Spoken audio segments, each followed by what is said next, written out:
told you she'd be coming at us. Yeah, you know, I need you to stay calm, Terry. Okay? They're giving her a Senate hearing. How can you not see that as a problem? She knows Bourne, she knows Blackbriar, she knows Hirsch. She's got a handle on the whole goddamn operation. I don't see how the hell you could be so calm about this. Well, what can she say? What can she say? What if she gets up there and she says, Treadstone, Blackbriar, you think that was it? You think that Jason Bourne was the whole story? Sorry, there's a lot more going on here. What if she tells them that Treadstone was just the tip of the iceberg? Look, you want to sweat something, worry about outcome, because we're still not out of the woods. But as far as our other programs, she doesn't know that much. How do you know that? Because we're tapped into everything she says and does. What? Phones, email, cars, house, lawyer. We don't control the site? Not yet. Getting the picture now? Stop. I can't run this from in here. I need a crisis suite. I need integrated grids and comms. I need all of it. NSA or Pentagon or Liberty Crossing, I don't care. Just get me something now. Pack up your codes and your drives, whatever else you're going to need. We're going to move and we're going to stay there. Dita, how am I putting a net over that house? There's locals all over it. We go with germs. She took samples from work, pathogens, viruses. It's national security. Good. Okay, I like that. It plays now. Get it out there. Get it out there. Come on, let's go. Let's go. Everybody find another gear, okay? Because I want to be out of here. So you infected me? When was this? When? Just when I was sick? The mystery flu? That was you? Well, it wasn't me. I didn't. That was you. do it. That was on purpose, right? When I almost died. I'm sorry, but it wasn't me. Why am I still taking green pills then? I don't know. I thought you'd stop. Why am I asking you anything? Well, to keep us on a leash, right? Is that it? To keep a hold on us? To keep us dependent? Who tells you that this is okay? No, I do. Who says it's okay? I do research. I design. I survey. I don't administer meds. I don't make policy. Now you just load the gun.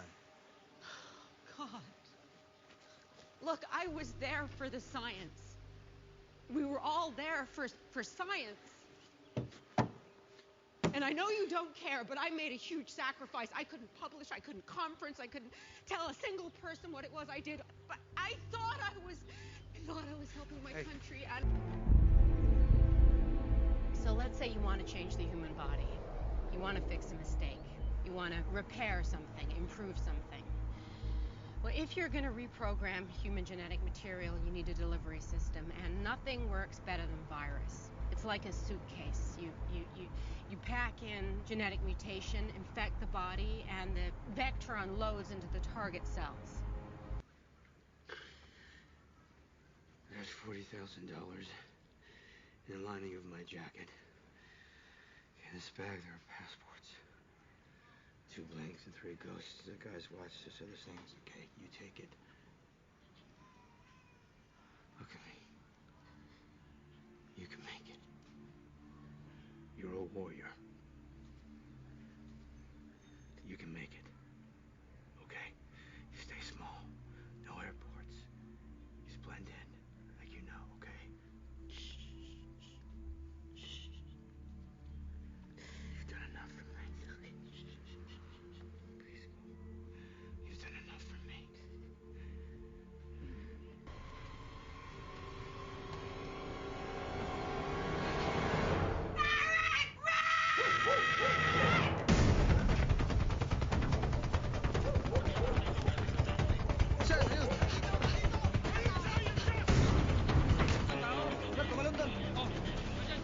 Where are you? Was that the signal? They're asking for confirmation. You went too soon. No, we went too soon.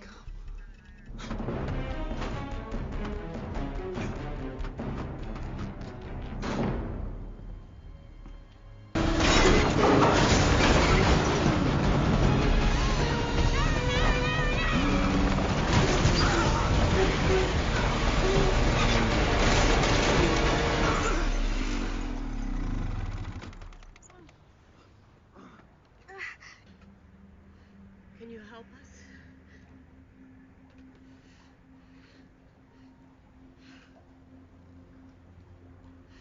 Please?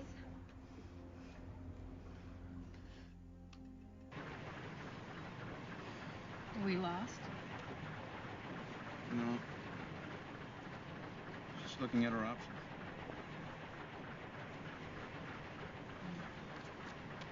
I was kind of hoping we were lost.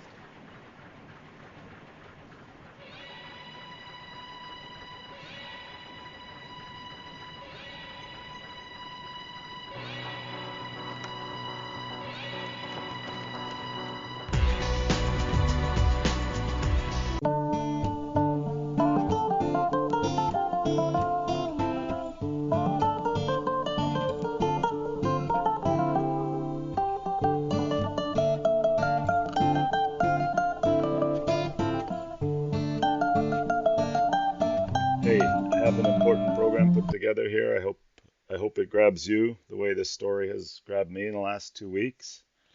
I noticed for some reason, I think it was my very earliest recent red pill days, I noticed the Epstein story sometime around 2015. I don't remember what the actual news item was at the time. And I dug into it to try and understand it, and it just looked to me, and I remember getting, it was really easy to get the Epstein PDF of the Black Book, which is still out there very easily. And I remember thinking, like, I feel like I shouldn't have this. Like, this is like a who's who of Washington and Hollywood. And so I saved it and shared it on our Facebook community. And but I kind of felt like at the time, my sense of it was it's the same. I mean, and not to dismiss it, but it looked like a very similar dynamic to the Franklin cover-up and the one in England, the Hampstead cover-up, and the preschool, the day schools in L.A. And the Getty Museum. I think there was a storyline along that, and so I dug into it. I was like, wow, that's really incriminating, and it definitely put some lights on for me around some of the people deeply ensconced.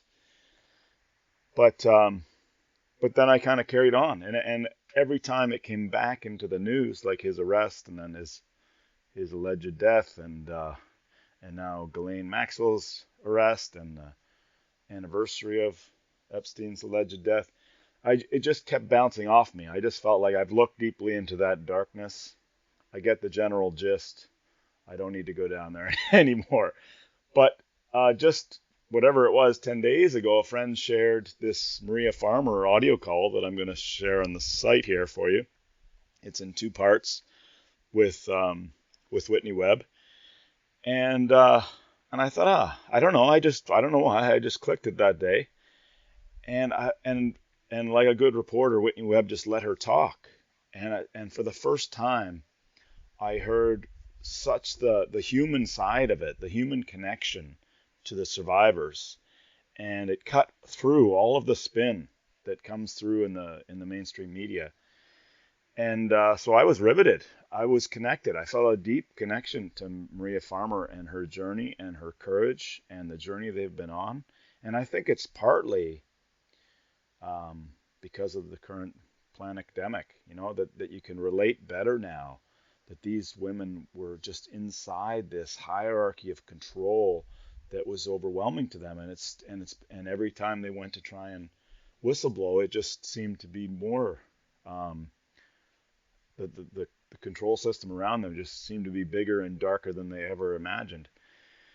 And so, for whatever reason, it really resonated with me, and basically that's what I'd like to accomplish today. I'd like you to get a sense of the human story here and behind this, and maybe it'll grab you as well.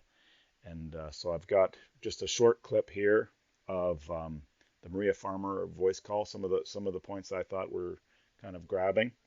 I think it's maybe 7 minutes, and then we'll get into the dot connector.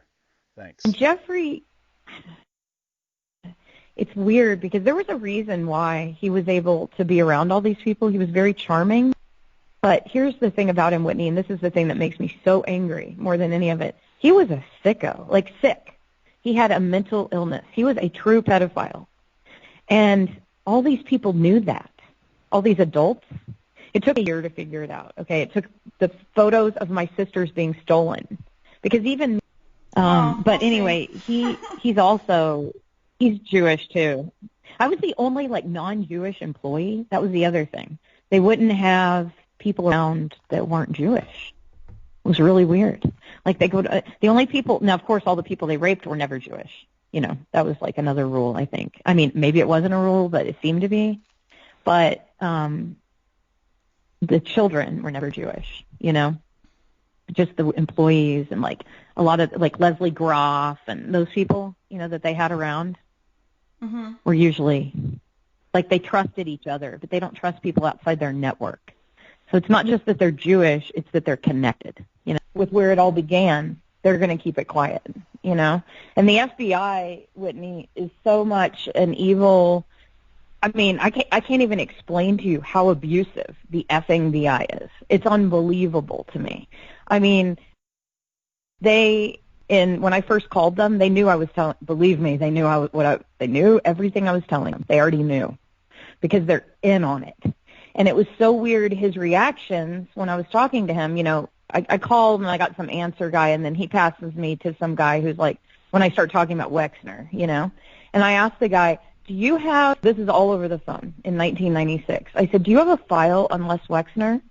And he said, why? And I said, he's the head of the snake in this, in America.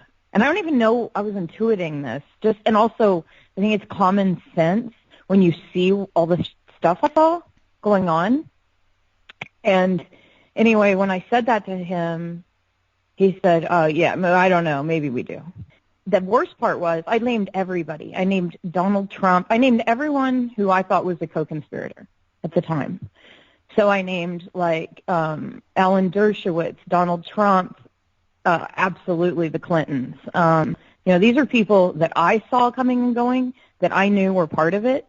And I made it really clear that this is a very scary thing for children, and that I see between 5 and 10 girls a day going upstairs. And now that I know what's happening to them, I want it stopped. All about things, especially Ghislaine, and she would always scream at me. She was very verbally abusive. I have a lot to tell you about her, a lot. I know her very, very well. I would say Virginia and I are the only two that really know her, and I know her well. You know, I lived around her for a year, like lived in all of their houses with them. And so, oh my gosh, that woman is the most dangerous asset for Israel that you can even imagine. I mean, she is so dangerous. And she grew up with the royals. Like, she showed me all the photo albums, but I'll get back to that. But anyway, just basically, I don't know if you know about Claire Hazel. Do you know about her? No, it doesn't ring a bell. Okay, she's someone you really need to look into her, because she's a key co-conspirator that no one discusses. And Ghislaine got her married off to one of the what are they called? The Guinness family. So now she's Lady Claire. And you're not going to believe this, Whitney. You know the movie Eyes Wide Shut? It was filmed in Lady Claire's mansion, estate.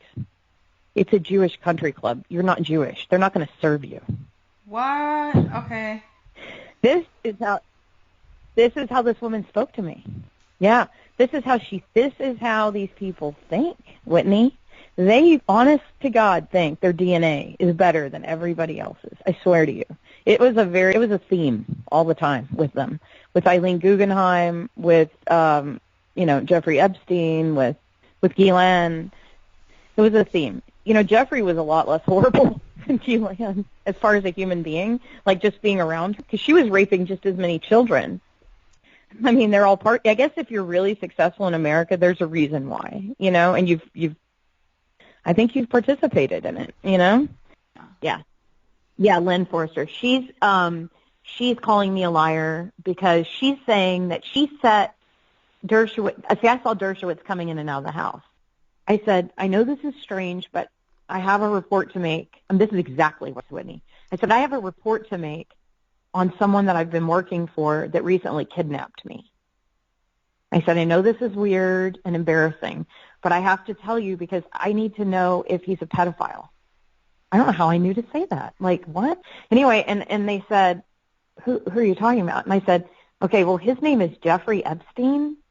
And I said, and her name is Ghislaine Maxwell. And I said, but here's what's important. It also involves the Clinton family. It involves Bill Clinton for sure. It involves Donald Trump. And I said, the game show host. I thought he was a game show host. I didn't know who he was. And later, like, I thought it was funny that I said that, but I said, you know, the game show host, Donald Trump. And I said, but the most important one, and I said this, that he's the head of the snake, is Les Wexner. And they said, what do you think he is? And I said, he's Jewish mafia. And they said, what do you mean? And I said, what do you mean, what do I mean? Yeah, I said, what do you mean, what do I mean? I said, he's not Italian, he's Jewish, and he's mafia. I said, I can't be any clearer with you. And they said, how do you know he's Jewish mafia? And then I went on to list. The Jewish mob in New York took out the Italian mafia they'd been working with all those years and consolidated and basically just took over the whole thing. What Ghislaine told you, right? And Sheldon Adelson, he's on video saying, all I care about is being a good citizen of Israel, and he's the top political donor in the United States. So the fact that you're not allowed to talk about it, I think, is very troubling. But, you two used to work at the same private equity firm as Netanyahu. So, I mean, it's a little club. Yeah. Oh, gross. Is that woman? Susan Wojcicki? Is it a woman? Yeah, she's CEO of YouTube right now. She used to work for Bain Capital. It's for person's name, like I'll look up Whitney Webb. Whitney Webb likes to write articles, you know, or whatever. This says, Abigail Wexner likes to breed her own breed of horses. And I'm like, no, she doesn't. Abigail Wexner likes to keep artists captive and starve them so they can be raped. That's what Abigail Wexner does for Mossad. I mean, it's so obvious, you know, it's like. But the Scrubbed report in 2001 says that one of Epstein's sources of money, it names 3 people. It names Wexner, it names Trump, and it names Bill Gates. Yep. This is in 2001. Is there anything you know about Gates Right. So I know that they discussed Bill Gates. I heard his name come up between Epstein and Ghislaine. I will guarantee you they knew him. I don't know why they would be discussing him. Back in the 90s, 95. Right. Yes. And so I think it was an excuse to do a controlled demolition of the economy and rebuild it in a way that allows them to maintain and consolidate control. So I think that's ultimately what all of this is about, just sort of a controlled demolition of different aspects of society to build it up the way they think they can maintain control. Because we're talking about, these people are super paranoid. They're constantly afraid of losing control and being exposed. And so at some point, they knew that they were going to have to do this. And you have all those CEOs, more than any CEO ever, amount of CEOs resign in the same month ever in history in January before all of this went out. I mean, it definitely, something stinks, right? So they're such scumbags, too. Yeah. This has been the whole time, like for years. So for years, Brad was like, no, they're not assets. And now, before his book came out, he goes, I just wanted to tell you were right. They're assets. I'm like, I knew I was right, because I'm an artist and I'm really in tune with things and I'm very visual. And I remember everything I saw, Whitney. They picked the wrong person, you know?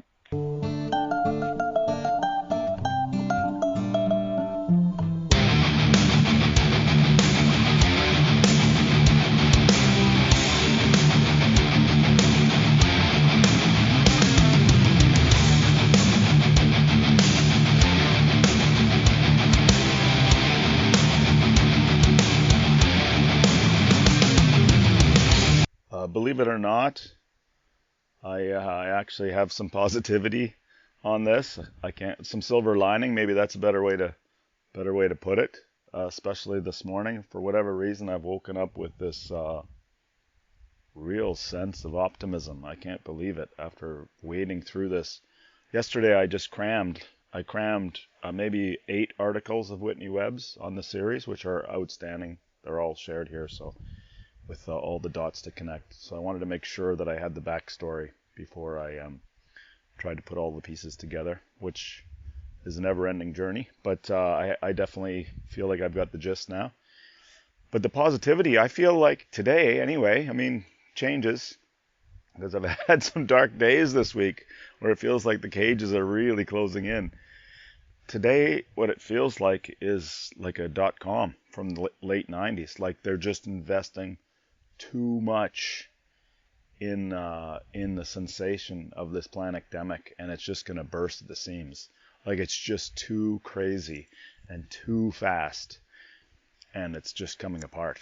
It's coming apart so fast, and sort of those silent majority we talked about last week are waking up at a rapid rate, and in some ways it seems the guys that I listen to, the ones that are kind of waking most recently, they seem to be the most persuasive, because they stumble into things so innocently. They don't go looking for the shadows and the threads. They just stumble into them.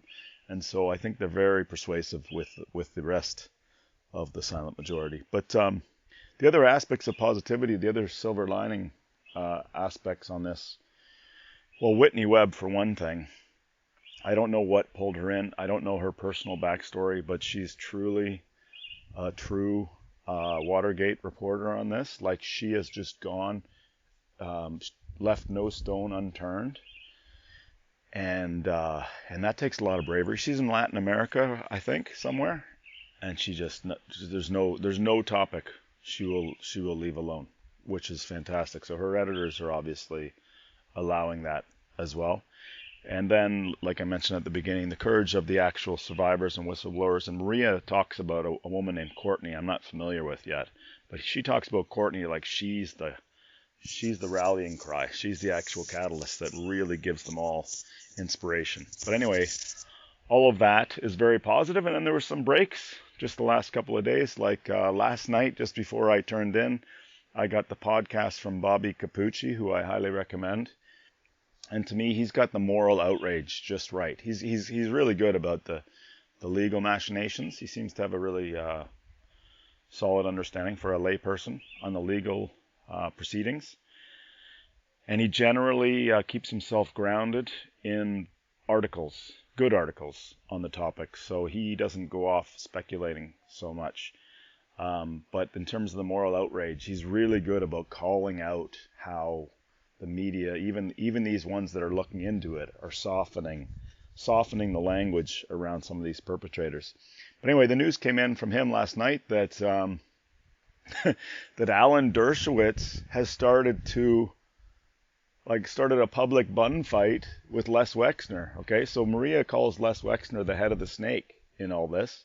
He's also the CEO of Victoria's Secret, so that's clearly been set up as a feeder network for this debauchery. And there's Alan Dershowitz, Mr. Martha's Vineyard, trying to drag a known Israeli mafia personality into the story himself.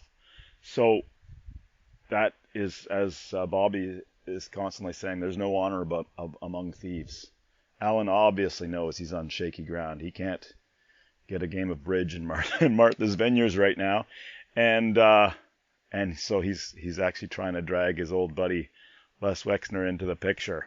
And Les Wexner's camp is just saying, we have no comment. So Alan, just to clarify that particular story angle, one of his top tactics on Tucker and others is to slander the whistleblowers. So he's trying to call them liars, call them prostitutes. Which is awful, of course, but there's nothing beyond these people. And so in one of these statements, he said, ask Les Wexner. This woman has no credibility. With something like that, she's got a bad reputation. And Les Wexner's legal team comes back with, we have no comment on Maria Farmer. Don't drag us into this. So to me, behind the scenes, imagine if you're actually in the Italian mafia and you're sort of a front man and a very low-level character in their world, and you're trying to pull the name of a guy that's like a made man into the public arena. That's a very desperate move. So watch this space. This morning, now this could easily just be a media appeasement that is completely meaningless. But the news story this morning is that Scotland Yard has now announced that they're now going to look into it, which is like, hello, how long has this been going on? Since the 80s? But I still think, as much as there are like endemic problems with cops, and the FBI is deeply incriminated in this whole thing, There are good cops in most of these organizations. I've met a couple of ex-FBI guys, and they've got a lot of, and an ex-Scotland Yard guy, and they've got a lot of pride in the legacy of their badge. I think that they're not gonna. There are some good ones on the inside. They're gonna have issues with it being just a media play. I think that inside these law enforcement agencies, there must be some major battles going on. Just like I keep thinking about Silicon Valley. I believe we'll get into some of the threads here, but I believe that these controlling type people, which is just like the controllers that are trying to lock us all down, and they're the same controllers that are trying to manipulate the politicians in the U.S., and we'll get to that. But when you get yourself into that mindset, kind of the reptilian side of your mind, you can't be creative or innovative. So when they're trying to keep a grip on Silicon Valley, it's a joke, because all they can do is kill good ideas or try and manipulate and emulate good ideas. They can't come up with the next new thing. And Silicon Valley is just all innovation. So inside these major Silicon Valley companies, they have to keep these good software engineers who have no idea what they're a part of. So inside those organizations, there must be massive, just like inside the Scotland Yard and FBI, there must be massive battles on a daily basis with like lower level, good-hearted people starting to realize what they're a part of and rebelling in their own ways. But let me just, I guess the order of how I'd like to do this, I'm going to keep it brief because the clips I'm including add up to something like 20 minutes. So I don't want this to go over 60 minutes total if I can help it. But I guess the first thing I'd like to do is, before I get into the dots, just provoke you a little bit. If I can grab you a little bit in terms of making this local and personal. If we just look at the pattern of things, first of all, it's been going on since Roy Cohn. So Roy Cohn was on the scene in the 50s, like Hoover, McCarthy. These games and these systems of political manipulation have been expanding and improving if you can, more effective since back in those days, since Hoover and McCarthy and Roy Cohn. And Roy Cohn, like Whitney's calling him like the original Epstein in terms of the role that he played in Washington. And now there's these fantastic documentaries coming out on Epstein. They're not. There's a whole lot of. Sometimes the most potent aspects of the stories are the parts that aren't being told. So when you listen to Maria's version, and then you see a news coverage or you see a Netflix special, the most important parts to me are the parts that she mentions and no one else mentions. But that's just an aside. But the other pattern I'd like to urge you to pay attention to, that I think will provoke most people, is I believe, this is a working hypothesis, that the areas that are by far the most controlled, most obedient, most locked down by this Planic Demic are the same areas that are the most manipulated by these political tactics and media tactics. So if, for example, you live in Melbourne, Australia, which is like leading the way in terms of like Nazi lockdowns and political control, chances are they have one of the most established Epstein-style franchises at work there. And the patterns that are coming out of Whitney Webb's coverage over the years, I mean, she's gone back in the history. One thing that really set her apart is she was willing to go back to try and understand how these people met each other in the first place, how this whole thing came together. And the pattern seems to be, well, politicians is kind of obvious, and I think that's sort of the psychology I'd like to walk through today. But media is clearly media personalities, and there's media personalities in like Barbara Walters. Even Mike Wallace was on one sort of scandalous moment. I'm not saying these weren't good reporters at one time. Owner of Washington Post before the Watergate, I guess it maybe was at that time, because eventually his daughter took it over when the Pentagon Papers came. But the original owner of the Washington Post, what it looks like is the media, in the old days, when the media personalities started to be a threat to the system, they started to get pulled into this manipulation as well. But also prominent business leaders. So the one pattern that she has pointed out, Whitney, has around beer and liquor industry. So she mentions the Bronfmans. So back in the Prohibition days, the liquor people clearly got into bed with the mob, which would have made business sense back then. And I remember even JFK's father, but she doesn't get into JFK's father. So the Bronfmans get in with the mob back then, and that becomes sort of a marriage. And in her coverage, there's a Guinness connection, the Guinness family. There's a Seagrams connection. There's a Bronfman connection. So I would say, like if you're in Melbourne, Victoria, there's like sort of a few aspects of this. They've got the manipulation and blackmail thing down, like a fine art. They can manipulate anybody who has any vices and any ambitions. Any ambitions, let's say, in terms of their image and reputation and celebrity. And like that's proven. I'd say there's like been very, very good people that have been pulled in and completely manipulated. So you've got prominent business people in your communities, prominent politicians, prominent media personalities. That's a whole network of people that are quote unquote in on it. They once they become a threat, once if they voiced out and spoke out against the system, they would be a threat, then they have to get pulled into this.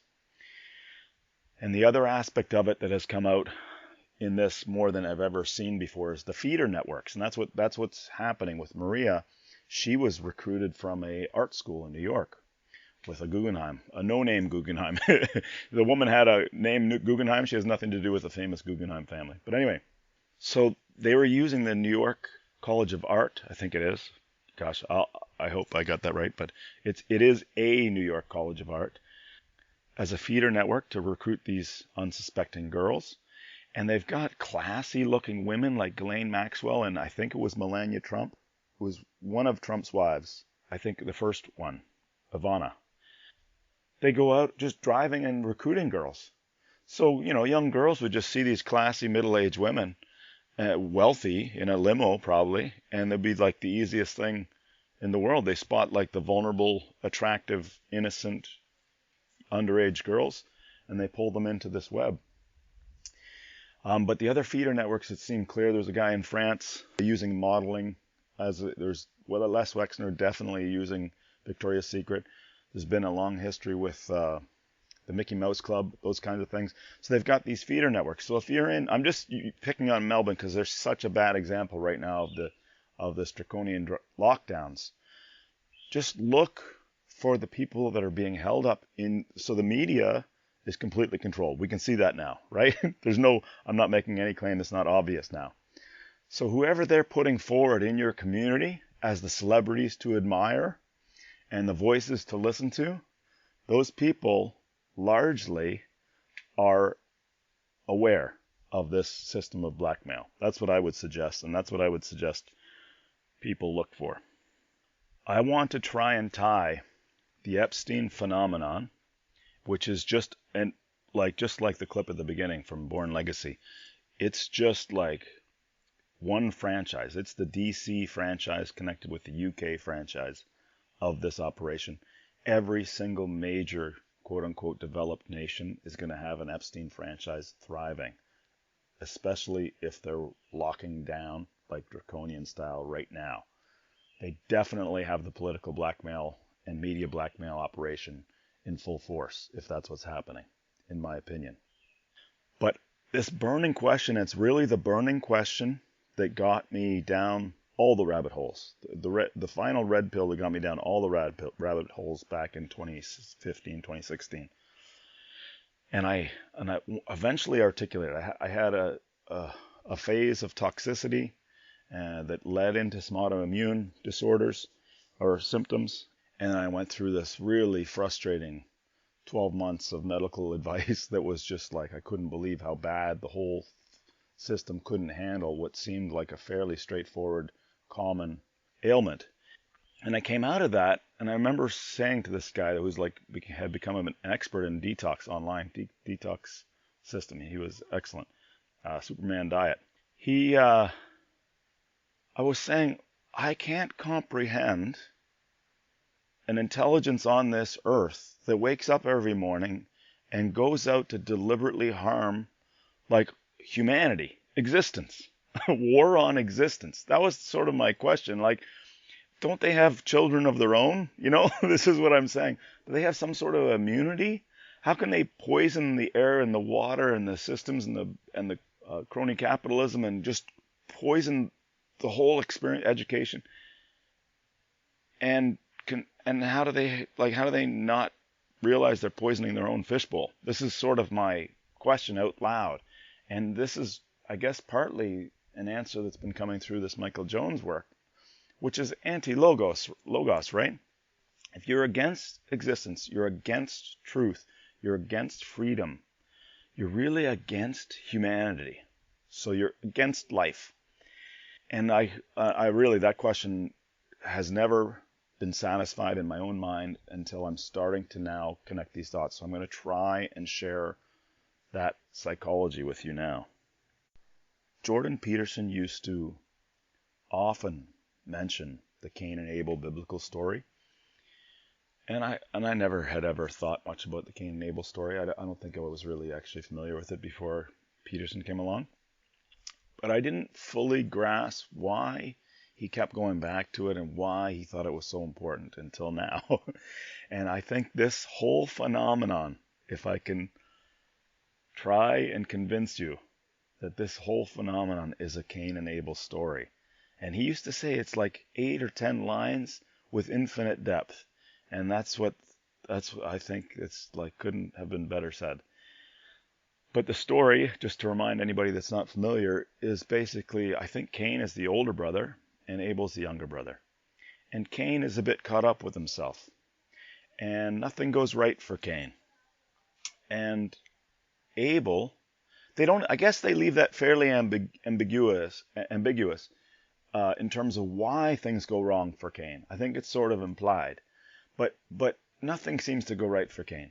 Abel comes along, and he's like the younger, better-looking brother, but he's also a good community person, works hard, and every single thing goes right for him. And Cain, instead of, asking himself, what am I doing wrong to have this experience, that kind of a introspection, he ends up, cursing his brother, but also cursing existence. He wants a war on existence because in his mind it should not be this way. I'm Cain, he's Abel, I'm the older brother, he should be less than me. Okay? So he wakes up, if you sort of read into that a little bit, he wakes up every day cursing God and cursing existence until he eventually wants to kill Abel, who's also a role model for probably him and the community.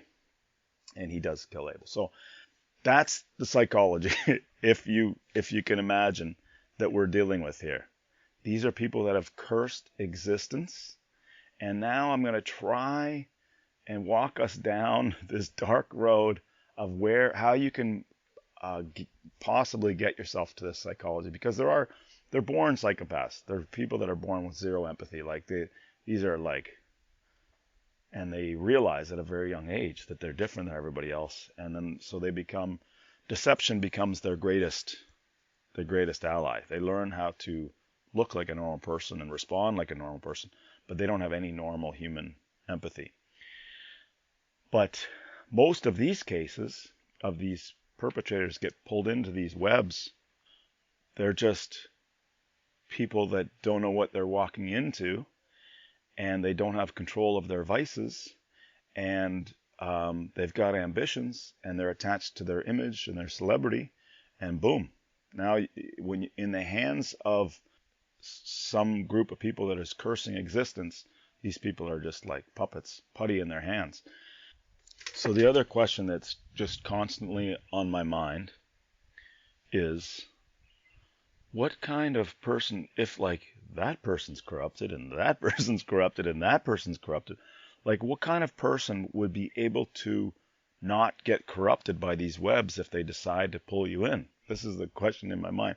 And my conclusion so far is you need like this Elliot Ness type of personality. You need somebody who is so clean and puts their household and their virtues like at the top of their value system and has no interest in their own image and is just trying to be a good soldier to do the right thing for their community. These are the untouchables.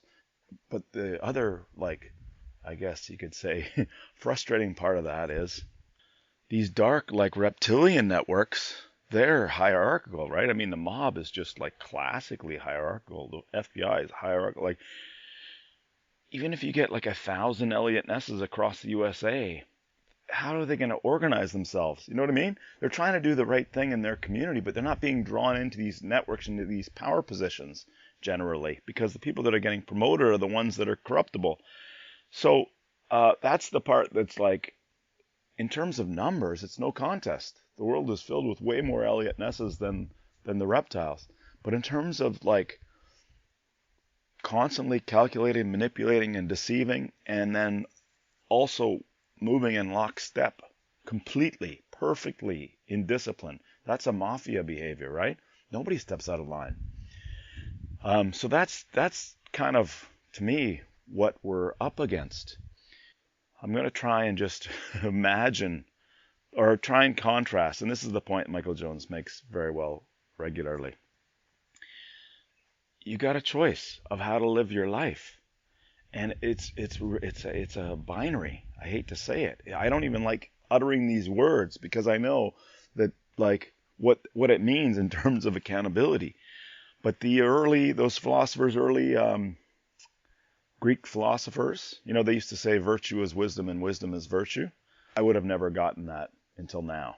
Or Mark Passio often says, like, morality is freedom. You can't live free if you want to pursue your vices. Because if you're pursuing your vices, your neighbor's going to be pursuing his vices, and now you're in a mess. Now you're in Sodom and Gomorrah. So freedom is morality, and morality is freedom. Wisdom is virtue, and virtue is wisdom. And that's what they call the city of God versus the city of man. So that's the city of God. You wake up in the morning and you decide that the higher power is your highest authority.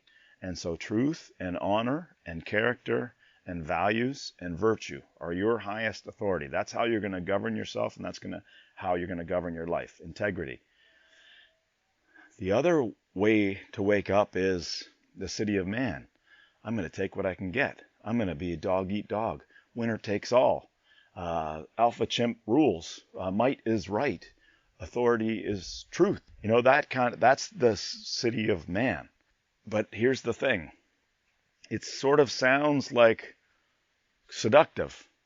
Maybe you can like bend some of the rules and you can like pursue some of your vices in dark corners. As soon as you set foot into city of man, you're into a hierarchy of darkness where you're the bottom. You're the lowest puppet on the puppet pole. If there is a puppet pole. You're the lowest on the totem pole. If you choose city of God, you're all, equally uncorruptible and untouchable. And so that's why, when this realization was coming to me like 3 or 4 weeks ago, like I didn't even like to think about it. Like, what am I saying? I have to hold myself accountable to like living morally if I really believe in freedom. Wow, that's a really tough one to think about, like giving up your vices and becoming Elliot Ness. So I don't know where the shades of gray are, but I am positive that there are millions, let's say at least hundreds of thousands of people that got into these police networks and intelligence networks and media networks and corporations fully intending to be a good person, but thinking, and then they got sort of attached to their celebrity or their influence and got sort of seduced, started to put their own image above their own character, and then we're happy to sort of on the side indulge their own vices. And boom, that's it. Now you get to be a threat, you're pulled into the web. 150% for sure.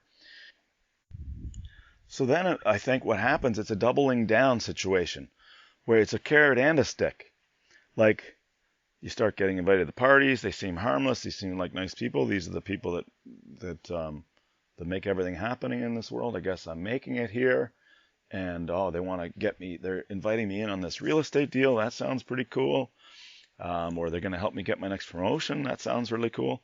Oh, caught me in a compromising position, in a compromising situation. I wasn't even doing anything wrong, but the photo looks really bad. Okay, so now, now they've sort of got something on me, but they've also got this whole like pathway to my ambitions laid out for me too. So, okay, I'll just play along gently, But then you keep getting invited to parties and you keep getting more incriminated and you keep getting more corrupted and that's it. There's an underlying belief, especially with the very top controllers, and it's never been so clear to me as it is now, that when the debate was going on about creationism versus evolution, which sounds like, a harmless and meaningless sort of, in terms of like freedom and virtue, it just seems like a scientific discussion to have. But if they get you into believing in evolution, well, then it's easy to convince you that there are races or classes or genetics of people who have evolved to rule. And there's a class of people that have evolved to be ruled. Once you get away from creationism and City of God, once you get into City of Man, you're easily convinced that there's a ruling class or a priest class that has evolved differently, or a culture that's superior, which of course isn't true. This isn't true. So then what happens? Well, then you've only got a few mechanisms to convince people. You have to invest deeply in deception to convince people that that's the case. So, well, can you think of some ways that you can convince people that that's the case? Well, one is two separate different sets of rules. One class of people has one set of rules, another class of people has another set of rules. And so you kind of get off on that a little bit, and you kind of get off on your celebrity a little bit, and what's looks like perceived power, but it's not real. It's not real power because you're just a puppet in the City of Man now. You know how much you're controlled, but you can kind of play this appearance that you've got something that other people don't have. But as you go down that road, it gets more and more and more obvious to you that it's empty. You've made a mistake. You've taken a path that's completely unsatisfying, dissatisfying. So then you're constantly looking for rationalizations of why you have been chosen and why you're superior to some other group of people. And eventually, the most substantive get off, if you will, is seeing other people suffering. When you see other people suffering and you're not suffering, then you start to go, oh, maybe I am superior. Then it feeds into this narcissism. Well, then the next step is just, have them suffering at your own hand and get away with it. Oh, now I'm starting to feed this belief system that I'm a different class of people and that I'm chosen. Plus, you've at some point declared a war on existence, or some point you've sort of bought into that there's normies that deserve to be just treated like subspecies, and that's it. Now that just, if you can imagine that scaling up, that's how I think you get down this path of paganism and Satanism. That's another aspect of the story that just never gets mentioned. There's tunnels and symbolism, and intelligence agencies started with a guy named John Dee, who communed with dark entities. I signed his name 007. This is 1500s, before England took over the world. But he was communing with dark entities and developing a language or an alphabet, and a magic, Enochian magic. And that's as dark as it can get, right? So these connections with wait a second, this is completely controlled by intelligence agencies around the world, and it's got a very, very satanic underbelly. That's just not coming through at all. And then, of course, the ties back to the current White House and the ties back to the current Tel Aviv, that's not being covered either. So that's where we're at. And it looks really, really dark. But like I said, like the .com, they're just trying to make it they're trying to make it all happen way too fast. And I don't know why. I mean, they could gently do this over 18 months, but for whatever reason, they're trying to do it in 3 months. And I think the thing's going to flame out. It's flaming out right now. It's flaming out right now, and I think the Epstein case is evidence of that. So I'll just wrap up. Before I hand it over to Michael Jones to wrap up here, this is an interview, a guy named Alan Dewell, I think it is, or Alan Rule, in Canada, with Michael Jones, another guy that just let Michael Jones talk. But this is an interview about a year ago with Michael Jones, and I think he kind of ties these dots together very nicely. But I do want to end with one other positive piece. I stumbled on this class liability. It's brilliant. It's so brilliantly simple. I mean, you can get very, very dark and very, very down if you start to believe, like I do, that, I mean, the major media organizations, the major celebrities, the major celebrity media people, the major politicians on both sides of whatever fake parties are all puppets on an intelligence string that's directly tied to Satanism and human sacrifice and child molestation and blackmail operations. It doesn't get, I mean, that's it. You're looking straight into the eyes of ancient darkness at this point. But there was just this brilliant guy who had a terrible run-in. I'm not 100, his name's Washington, his last name's Washington, from a suburb of Vancouver. In, I think, 2015, maybe, he had this calling. And then somehow he got pulled into, I don't know if the incident he had with the cops was related to the smart meters or that just ended up kind of coming together later. But the kind of issue he got behind was related to the rollout of smart meters in BC. And through some form, he says regularly, of divine inspiration, this idea of a notice of public liability came to him, and he's drafted it.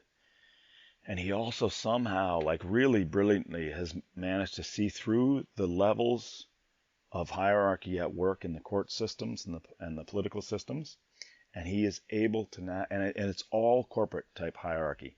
So he's been in trouble since for different fallacious reasons, but he's been able to get himself out and claim his own sovereignty by seeing the games that are being played and seeing that it's just this corporate negotiation at different levels. So once you know what level you're playing at, in his case, I mean, I'm absolute novice on the thinking, but it's extremely hopeful.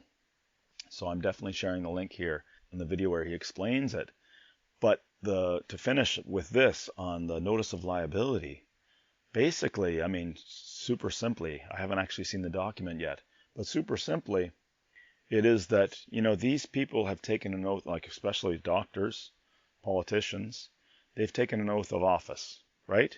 It's like a code of honor of what office they're upholding.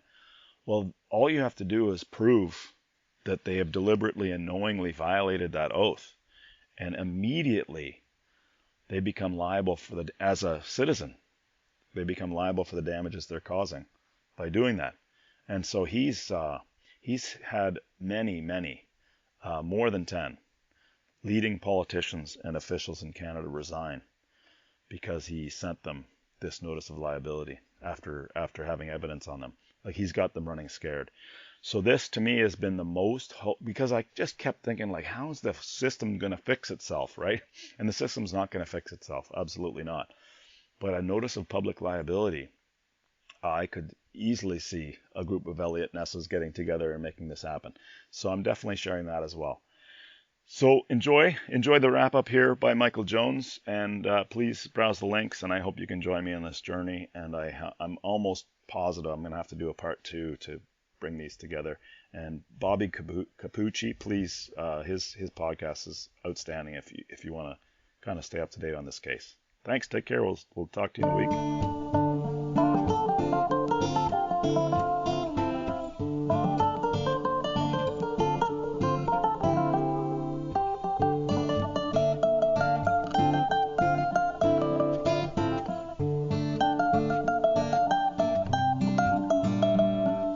I'm Neil McDougall, and as painful as it is, Logos is definitely rising. And they say, well, we're the children of Moses. And Jesus says, no, you're not the children of Moses. Because Moses was longing for this day, and if you reject me, you reject Moses. So who are they? Who are they? What is the definition of this group? It's not biological, because you have passages in the same gospel where Jesus says, talks about the parents of the man born blind. The parents of the man born blind refused to speak out of fear of the Jews. Mm-hmm.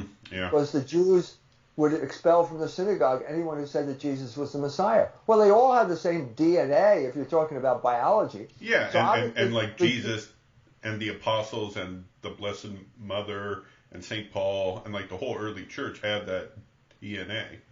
Right, so it can't be racial. So what's the distinction? Well, it comes down to Logos, again. And this is how I got started on the project that I'm doing now, back in 2003. The only coherent explanation is that a Jew is a rejecter of Logos. Jesus Christ is the Logos incarnate. When he arrived, the Jews who accepted Jesus Christ became known as Christians, and they became members of the Catholic Church. The Jews who rejected him are known as Jews to this day. And so there's no straight course in history here if you're using the word Jew, because the children of Moses find their fulfillment in Jesus Christ and the Catholic Church. And that is the straight line of history.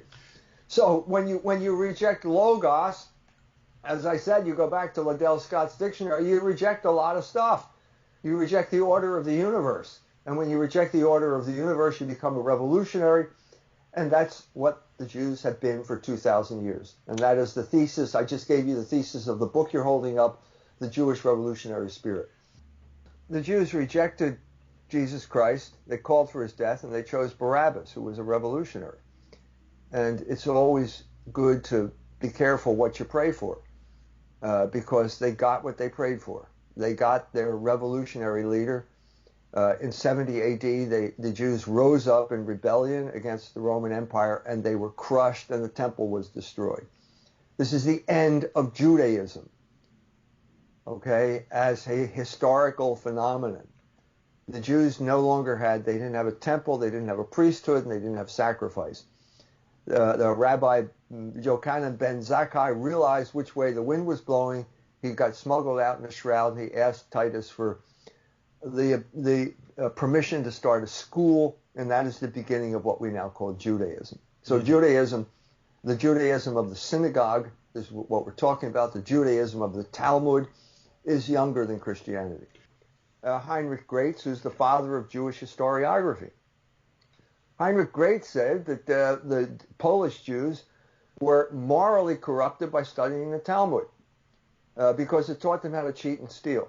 So right now we are confronting the main paradox or contradiction of our age. In other words, the Jew can say exactly the same thing that I am saying. He will be praised for his candor and his honesty, and I will be condemned as an anti-Semite for making exactly the same statement. Well, she said that if it weren't for the Jews, we wouldn't have gay marriage. Yeah, Joe Biden said the same thing. He's not a Jew, but he said it. And as long as you say it with praise in your tone of voice, everything's okay. As soon as you say, well, wait a minute, I don't think gay marriage is a good thing at all. I think it's undermining marriage. I think it's completely consistent with the thesis of the Jewish revolutionary spirit. This is one more attempt to overthrow the social and moral order of our country. At that point, you're called an anti-Semite. So it comes down to basically what is the definition of anti-Semitism? It used to be people who didn't like Jews, and then it became anyone who criticized the Jew, and now it's anyone who disagrees with the Jew is an anti-Semite. You have to accept their narrative. You have to accept their interpretation, even of your own scriptures. And if you do not do that, then you will be called an anti-Semite. And one of the main figures was a man by the name of Louis Wirth, who was in the sociology department at the University of Chicago. He went to work for the government during World War II for the Office of War Information, which became later the CIA. Mm-hmm. And he was also instrumental in the book that basically proclaimed the advent of social engineering, which was called The American Dilemma. The book was written by the psychological warfare establishment of the United States. Louis Wirth was one of the authors. Other people, Frank Notstein, a lot of different people. I go into that in the book. You get the names there. And basically, it was the plan for America. Gunnar Myrdal, whoever wrote it, said basically that the freedoms that you had before the war will no longer exist. This was an outgrowth of behaviorism. People felt that if they changed the environment, you could change the person. And so after World War II, this group of social engineers started changing the environment. One of the ways they did it was by migration. Those people had a right to defend their neighborhood, and their neighborhood was targeted for destruction, and Martin Luther King was the front man who was leading the proxy warriors in that destruction. The black people, for the most part, didn't know who they were working for. The people at the top did, and so you had people like Leon Sullivan, the big mega pastor in Philadelphia, who was working for the Ford Foundation. Homosexual agenda is the cutting edge now of social engineering in our age. So it's a direct descendant of what I've already talked about. In one of the most remote places on the planet, it's got rainbow sidewalks, it's got the pride flags, it's got all this homosexual stuff on it in Nuvik. Look this up on Google Maps, everyone. Yes. This is being imposed from above. This is a sign that the homosexuals have conquered Notre Dame University, because the flag is a sign of hegemony. So I don't know whether you saw this YouTube video, but there's some in Colombia, I believe it was. There's a man there, and he looks up, and there's the homosexual flag flying above the Colombian flag. So he pulls the flag down and tears it up on YouTube, because he was smart enough to understand what's going on here. This is when you have a homosexual flag flying in where you live, it's a sign that you're a conquered province. Where people are docile slaves to the oligarchic agenda. And Dr. Jones, believe it or not, as bad as it is in places like Indiana and even California, it's even worse up here in Canada. I feel your pain. I've been in Canada a number of times. I was in Ottawa, and I remember thinking this is like one large university campus. Yeah. So Canada is like the largest university campus in the world. We did not legalize homosexual marriage. It was imposed on us by 9 people on the Supreme Court, which has always been an instrument of oligarchic rule in United States history. There's never been a time when the Supreme Court represented the interest of the people of the United States. So this is the whole point here. You're getting to the heart of the American system, which is basically the illusion of popular sovereignty and the reality of oligarchic rule. Right, it's the biggest battle of our age, and the whole internet censorship battleship, which I discuss in detail in an ebook called Jewish Privilege, is a subset of this battle. Do the people have the rights that their government says they have, or have we created all of these institutions basically to subjugate these people by at the same time giving them the illusion of freedom or liberation? The key device here is sexual liberation. And I've written a book called Libido Dominandi, which tries to explain how sexual liberation is a form of political control. Yeah. That's how you have to understand it in that regard, because otherwise, first of all, you won't understand the way the system works. if you don't understand the manipulation of sexual passion as a way of enslaving and controlling people. The Wicker Man is about a policeman who shows up on an island off of Scotland, and there's a missing girl, and when he gets there, he sees that there's just sexual license all over the island. And since he's the authority figure, he's going to put a stop to this and solve the mystery. The Wicker Man, which does a better job, and Midsummer makes, is that if you are going to go back to paganism, you have to accept human sacrifice. Yeah. Because human sacrifice is an integral part of that religion.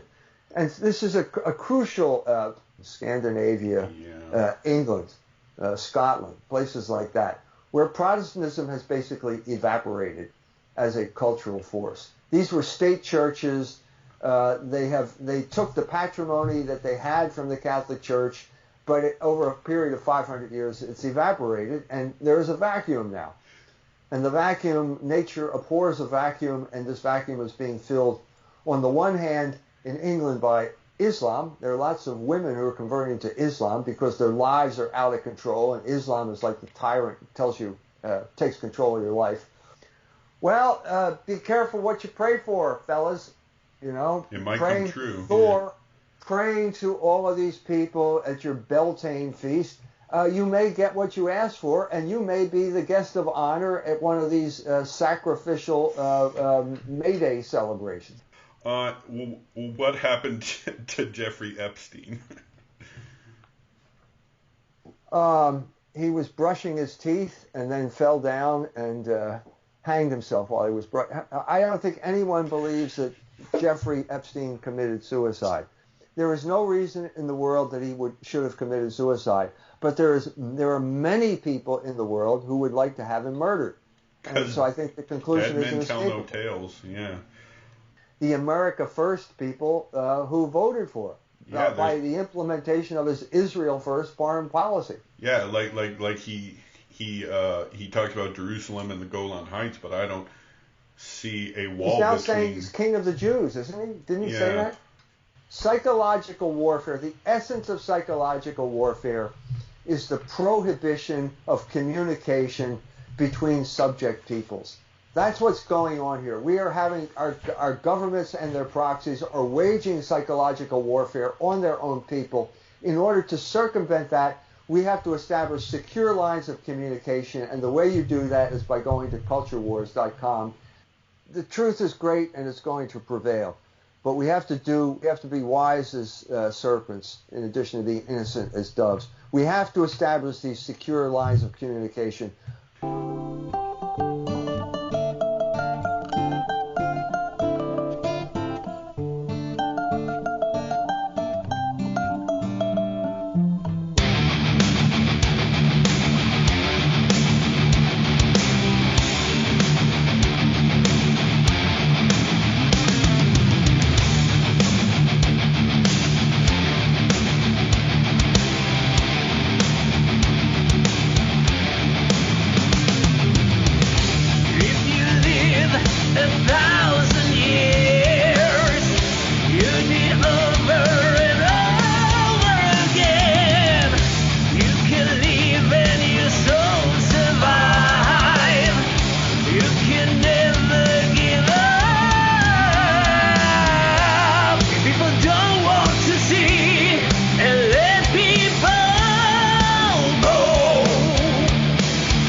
People so don't care. Always think that you're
yourself.